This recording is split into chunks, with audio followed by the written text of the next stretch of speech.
If former President Donald Trump decides to run for president in 2024, Republican Senator Lindsey Graham says that the GOP nomination is his for the taking. But Graham also warns that if Trump continues to focus on the big lie about the last election being stolen, he will be hurting his chances.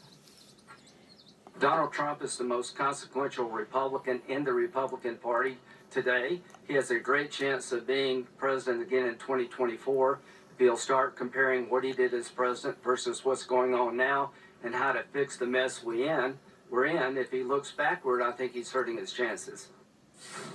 Mark McKinnon is the co-host and executive producer of Showtime's The Circus, and he's a former campaign advisor for President George W. Bush. Mark, great to see you. Let me just show you the poll, where we are right now in terms of Republicans and how they're feeling.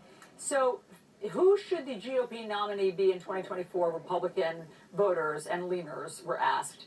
50% say Donald Trump, 49% say someone else, but if he were to run, wouldn't they just fall right in line?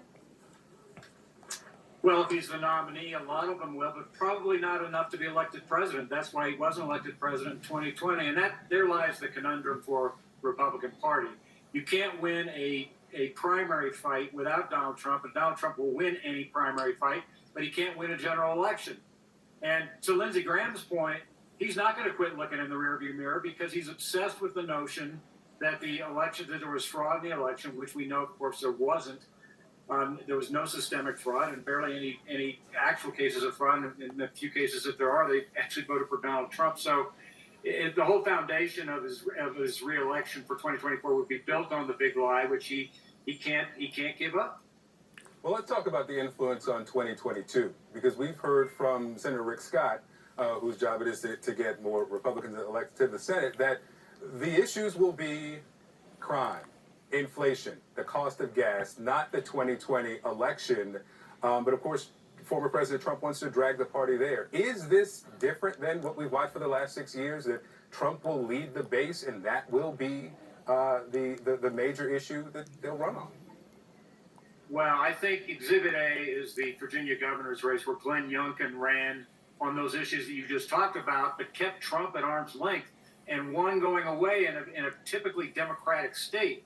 So that's the model.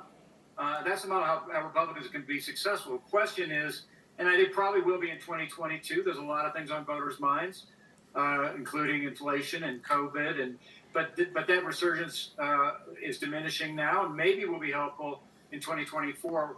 But it's difficult for Democrats in 2022 historically, and just because of the landscape. But Trump only makes it more difficult for Republicans, not better. Yeah, but Mark, let's just remember that there are all of these Trump acolytes who are perpetrators of the big lie and/or believers in the big lie, who are right now being installed in important election oversight positions. Some of them have been already installed. Some of them are running for secretaries of state. And maybe that will change what happens in 2024. If he doesn't win, maybe they will say he did. Well, of course, that's the great flare that's a distress signal to so many people across the country, that Republicans tried to, with Trump leading the charge, tried to overturn a free and fair election. His own attorney general and his own elections chief said it was free and fair. And because they were unsuccessful, they're trying to rig it in other states now through secretaries of state and other laws that they're putting in place where they can overturn local election officials. And that's a huge warning sign for anybody. It should be a great concern. And that's, of course, why Democrats have been trying to pass some of these federal voter rights legislation, which looks unlikely to pass. So, yes, it's a big problem. And, once again, Donald Trump is saying that the election is rigged before the election, and then if he loses, he'll say it was rigged. And then this time, he'll use the mechanics the Republicans have put in place to actually execute it. Yeah, we shall see. Mark McKinnon, thank you very much. Great to see you.